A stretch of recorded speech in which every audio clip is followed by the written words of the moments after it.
Hey everybody, welcome back. Me and Stacey were just talking about self-directed IRAs. There's been a scam. We're going to reveal that to you. I feel obligated to tell you who it is. I don't normally say names, but it's important for me to get the message out because this is nutty. Stacey sells precious metals, and what happened? Well, are self-directed IRAs, are they good or are they bad? And we were just talking about this, and actually, we were having this conversation, and Chris said, we need to put this on camera. Yeah, can I stop you? Because, yeah, please. Okay, so are they good or are they bad? Some people don't have a choice, right? If they want to roll certain funds over, they have to use a self-directed IRA, and they have to use a vault. No, they can take the tax hit and pull it out, and you have to run the numbers. Well, that's where you have to run the numbers. You have to run the numbers and see what is the tax hit. What do you think it's going to be today versus maybe 5 years from now, where you are in your life at that point, and should you take that or not? And I've had people make those decisions in certain different things. Some people have said, I'm taking the tax hit, and they'll say, I'm going to just go, I want to hold it personally. Some people say, nope, I'm still young enough in my life that I'm going to roll it over to a self-directed IRA, and I'm going to put it in precious metals and you vault it. However, there's so many different things when it comes to that. But if you do the self-directed IRA, you have to vault it. You have to vault it. And that's a bummer. There's been some scams lately. If you guys notice on the news lately, if I'm driving down the road, every other advertisement, I swear, is for self-directed IRAs. I call them. And I call them. Almost every one of them I hear about, I call them. That's why I tell you guys, go 2 other places first to make Stacey your third bid, because I know those guys are ripping people a new one for these premiums, and they are high-pressure sales on some certain weird coin. It's not always the same. It's not only the premium, it's the vaults. And you guys, you have to be so careful. Personally, we don't have anything vaulted. No, but we don't keep anything at home. You've got to come up with a way to store your precious metals that nobody knows about, and that's completely safe. That's up to you. Somebody got in the comments and said, what do you do? It's like, but if you do a why would I tell you that? I can tell you what not to do. Don't keep it in your house, and don't tell anybody where you put it. True. But if you talk about a self-directed IRA, you have to vault it. And that's where you have to do your due diligence, and you've got to find a vault that is, that's reputable. And I just unfortunately came across a vault that was not, and I just had a client that bought from us a year or so ago. I did not recommend this vault. I don't even know this vault company. They vaulted with them. They went to sell back, and it's called, I'm just going to name them, First State Depository. Yeah, well, can I read the story? Sure. This isn't... Because they have apparently taken all their precious metals, and all the people that have items that are there, their items are gone. All right, just a few highlights of the story. This is off of Fortune.com. Stacey told me about the story. I looked it up. Silver coins promise profits and an empty vault. How a silver dealer slow theft of investors' precious American Eagle coins ended in a $146 million fine. That was the headline. Now I just want to read you just a little bit. I know my reading stinks, but deal with it. Good, you're good. Investors expect to find 1.26 million silver coins in a vault of First State Depository Company. Instead, they found just under 380,000. So a little less than a million. They were supposed to find 1.26, and they found, not even half, like a third or less. So my client, unfortunately, had bought from us, and they had sent it to this private vault, which I didn't know who this vault was. That's who they chose to send it to. I don't know who this vault is. And now when they went to sell back, their precious metals are not there anymore. And the CEO apparently has been fined, supposedly supposed to pay restitution, We'll see what happens. I'm trying to help them. But you guys, I want to talk about self-directed IRAs, the pros and the cons. And Chris and I were talking about this because I think there's a great avenue there for self-directed IRAs. But I also think a lot of people are realizing that this is a way for someone to make money, and they're using it as a con to take advantage of people. So I want to get into this just a little bit. Third-party risk. You know, you've got somebody in between you and what you want, and that's, you know, I would say vetting is a big deal. You know. Well, first off, I want to start with so whoever you use the company to switch over. First off, you're going to have a Roth IRA, 401k. You're going to have whatever you have. You're going to have to find a company that you make sure that you vet them out to who they are. One, what's the fees that they're going to charge you to do it over? And sometimes say, like, let's just give $100,000. So say you only spent $988,000. Those remaining few dollars, are they going to require you a maintenance fee? This is stuff that you need to check into.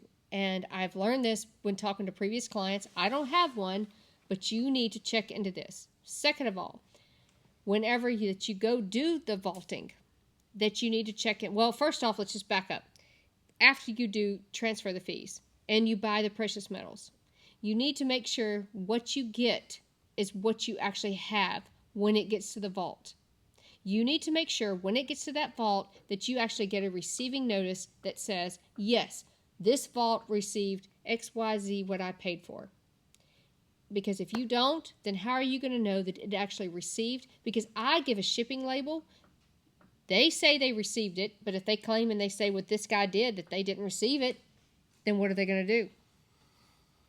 Yeah, so what is the fee? I know there's a fee to keep it there. What is that on $100,000? Well, it depends on per vault. And that's what I tell everybody. You need to check out the vaults. You need to call all the vaults. You need to ask them what are their fees. Well, what is one? Just give me one example. About $169. $169. Should be about every 6 months to a year. But now if someone just called me today on $100,000, just regularly. So it doesn't matter how much. Usually it doesn't. Oh. But now today, someone just told me that they raised their fees to $369. In case you guys didn't notice, I've never really considered vaulting anything. Some people have to, and I get it. I'm just trying to help you work through it. We were fortunate enough to come up with a plan a long time ago where we have somebody take care of it that isn't a vault, that I trust. Well, my goal is, I tell people all the time, I want to help you try to avoid the scams. That's it. So you've got scams when it comes to buying precious metals when you got premiums. Because just so you guys know, those premiums you'll never get back. So you vault that, unless the spot goes up, you'll never get back. Call me, I'll walk you through it. Also, you need to talk to the vaulting. But premium is how it... Can I put this... Look. Can I put my mic here? You can do whatever you want, baby. You're Chris Taylor. I still have my indicator on it. You're Chris Taylor. You can do whatever you want. Vaulting. Some people have to do it. What do they do? You know what I'm saying? Vetting them. I mean, still, the saying keeps coming up. If you don't hold it, you don't own it. But what do you do? So I personally, we don't vault, but I'll just tell you what previous clients have told me. You really need to make sure to know the fine print, how you get your precious metals back. Do you get it back in actually the precious metals that you purchased? Do you get it back in currency? How can you get it? Can you actually access the site? There's all these different fine lines that I'm talking to different people that you need to actually talk to when you talk to these vaults.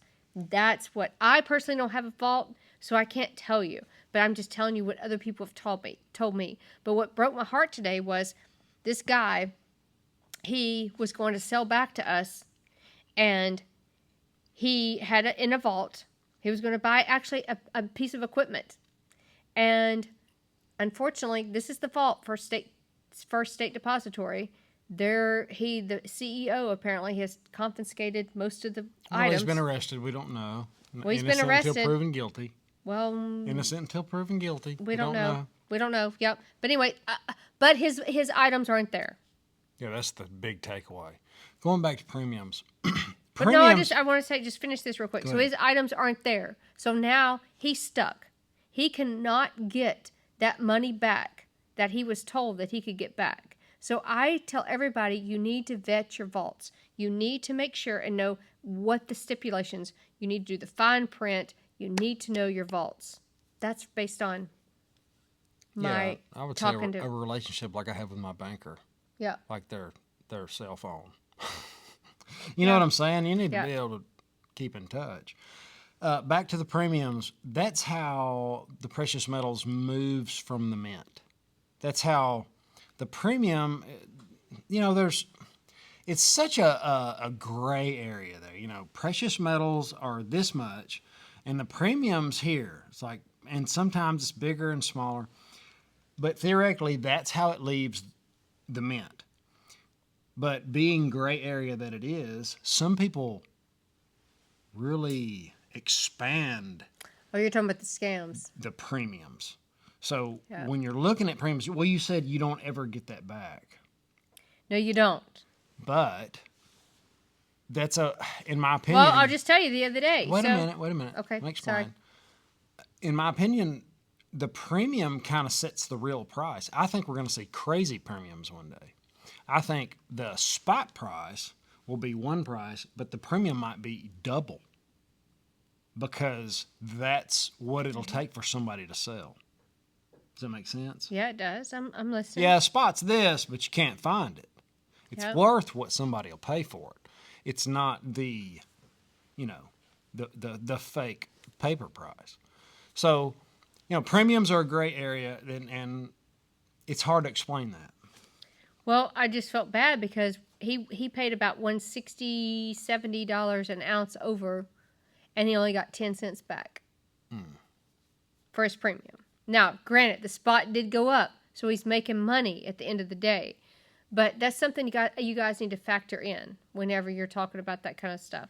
So self-directed IRAs, I think, are an amazing opportunity. I think it's a great place to park your wealth. I think it's awesome if you don't know where to park your wealth. If you have we were talking about IRAs and 401ks and stuff like that. But you need to know what you're getting into. You need to find a good company. You need to find a good vault. And you need to make sure you know your premiums and your spots. And if you do that, then you'll be great. But some of these people are getting scammed. And it just, at first I told Chris, I said I wasn't even going to do a video about this. And I said, no, I am. Because people need to know about this. They need to know. Well, you aren't going to tell the name. But it was like. No, I wasn't at first. Well, it needs, I hate to, because we don't know. We really don't. It's been arrested. Who knows? Somebody else could have took it. Yep. Could have been a clerical error. Right. I don't know. But let me finish the story. 2 firms ran by precious metals dealer Robert Higgins have been ordered to pay out $112.7 million to the victims of an alleged complex fraudulent scheme, and $33 million in a civil monetary penalty. So, they're looking at a lot of money. And like I said before, they don't even have a quarter of it. They don't. It's just not there. That's what happens when you get scammed. It's like, hey, I want my money. Well, I don't have it. Well, this Robert Higgins is very big into this First State Depository, from what I understand. He was either the CEO or he was supposedly really head of it. The investigation started last year. Yeah. According to a statement from the CFTC. And I won't read any more, but just know, check on it if you're involved with any mint. You should be able to call and say, hey, how does my precious metals look? Have you taken them out? Have you polished them lately? No. Are you doing maintenance? The biggest thing I would say is when your items get to the vault, and I tell people this all the time, you need to get a document that states they received the items that you purchased, and you need a receipt of that. And I tell people that all the time. If you don't get it, then you have no proof that they actually received it. So I will help you any given day when it comes to self-directed IRAs. I think they're a great asset. I think they're a great way to purchase precious metals. I think they're a great way to preserve your wealth. It is, 100%. But it is. But if it's not done properly, you can really, I think, hurt yourself. And unfortunately, I've seen a few people lately that's happened. So that makes me sad because I don't like to see that because I'm a softie. Yeah. It happens all the time. She hears horror stories. Every day. Every day. Every single day. It's a horror story because you got to think. Somebody, are they trying to rip me off? Yep. What's their track record? What have they done? Check on your precious metals. Guys, thank you for being here. Please like, subscribe, ring the bell if you like this kind of content. And have an awesome day. Later.